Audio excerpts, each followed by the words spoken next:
Assalamualaikum warahmatullahi wabarakatuh. Pada kesempatan ini, saya akan menjelaskan kepada teman-teman sekalian tentang karakteristik, akad, peran, dan tujuan lembaga keuangan syariah. Adapun subbab yang dibahas, yang pertama terkait dengan karakteristik, transaksi, dan akad. Yang kedua, peran lembaga keuangan syariah. Dan yang ketiga adalah tujuan lembaga keuangan syariah. Karakteristik dari lembaga keuangan syariah ada 6.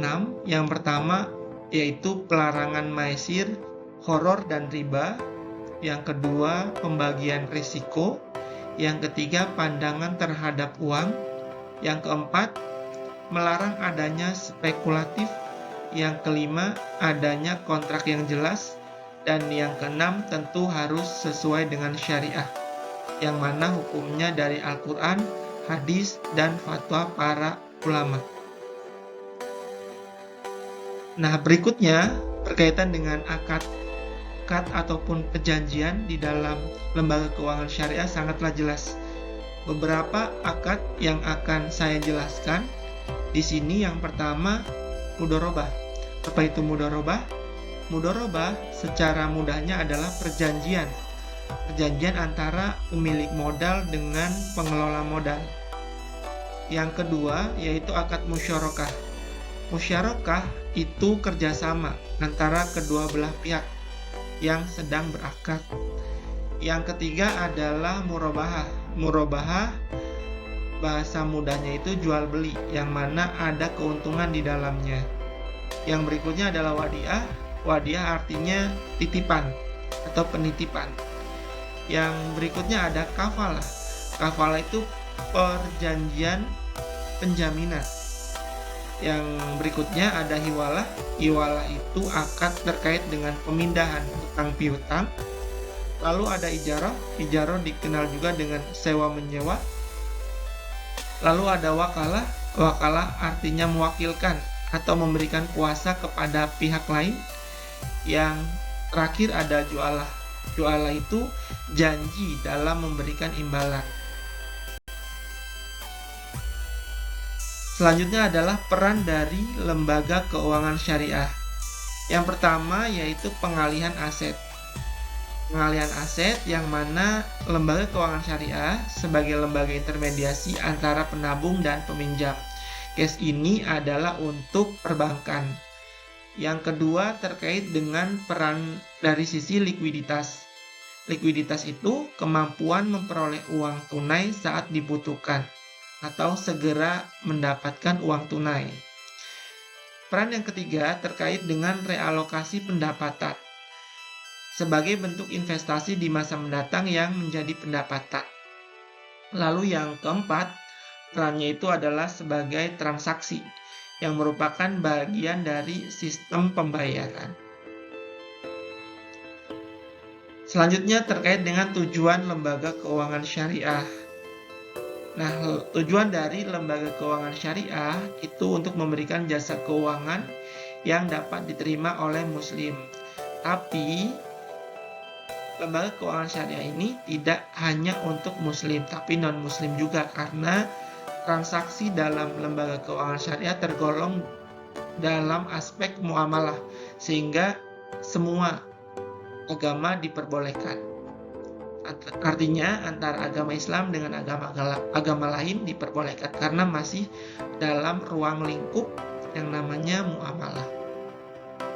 Tujuannya adalah untuk sosial ekonomi Islam tercapai, yang mana di dalamnya menerapkan aspek keadilan, kemudian wajar dan saling menguntungkan kedua belah pihak. Jadi tujuan dari lembaga keuangan syariah itu tidak ada yang dirugikan, artinya keduanya saling diuntungkan. Sehingga prinsip syariah Islam dalam lembaga keuangan syariah itu, yang pertama ada keadilan. Jadi adil bukan berarti sama rata, tapi disesuaikan dengan porsinya. Yang kedua, aspek kemitraan. Jadi kemitraan ataupun kerjasama kedua belah pihak. Yang ketiga, adanya transparansi. Jadi tidak ada yang disembunyikan atau tidak ada yang horor.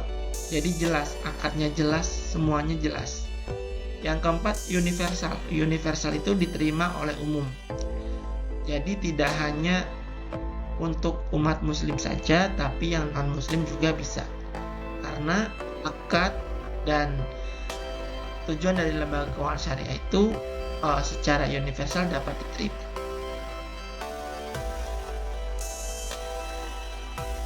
Yang berikutnya adalah tujuan. Nah, tujuan dari lembaga keuangan syariah yang pertama berkaitan dengan penghapusan bunga dan penerapan prinsip-prinsip Islam. Ini sudah jelas disebutkan di dalam Al-Quran dan hadis bahwa bunga itu adalah haram hukumnya. Kemudian yang kedua, pencapaian distribusi pendapatan dan kekayaan yang merata dan wajar. Jadi, tujuan lembaga keuangan syariah itu mengurangi yang namanya ketimpangan pendapatan. Yang ketiga, pembangunan ekonomi secara nasional. Selanjutnya yaitu tentang etika di lembaga keuangan syariah. Pada dasarnya, etika di dalam lembaga keuangan syariah itu berpedoman kepada spiritualitas agama Islam yang aturannya sudah jelas tercantum di dalam Al-Quran dan juga hadis.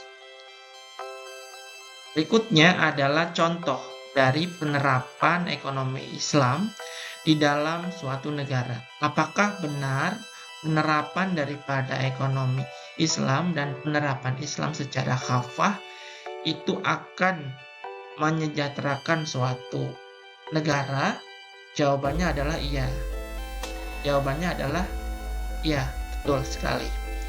Karena ini ada contoh di masa Khalifah Umar bin Abdul Aziz yang memimpin pada tahun 99 sampai 102 Hijriah atau 818 sampai 820 Masehi, atau hanya sekitar 3 tahun.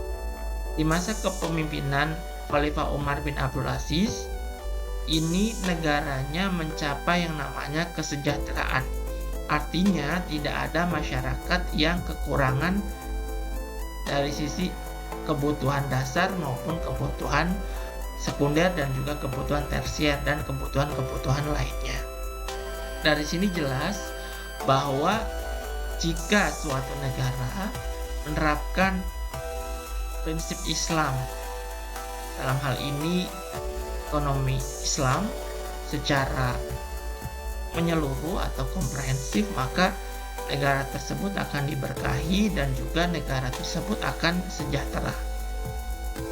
Demikian untuk pembahasan mengenai lembaga keuangan syariah. Terima kasih. Mohon maaf kalau misalkan saya ada salah-salah kata. Saya tutup.